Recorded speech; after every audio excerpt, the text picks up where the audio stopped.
అన్న నా తల్లిదండ్రులు ఇద్దరు వికలాంగులన్నా. నా తండ్రి ఒక అవిటివాడన్నా. నా తల్లి ఒక చెవిటి మూగ అన్నా. వాళ్ళిద్దరికి మేమిద్దరం ఆడపిల్లలం అన్నా. నా తండ్రి ఆకుకూరలు అమ్మేవాడు. అమ్ముతూ ఉండగానే అనుకోకుండా నాన్నకి పక్షవాతం వచ్చి సిక్కైపోయారు అన్న. అయినా సరే అమ్మకి నాన్నకు పెన్షన్ ఇస్తూ నేనున్నాను, నేను విన్నాను అంటూ వచ్చి నా కుటుంబాన్ని ఆదరించావన్నా.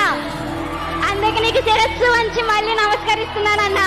అన్నా మీరు చేసిన మంచి మిమ్మల్ని కాపాడుతుందన్నా. సంక్షేమ పథకాలు అందుకున్న పేద కుటుంబాలందరి దీవెనలు మీకు రక్షగా ఉంటాయన్నా.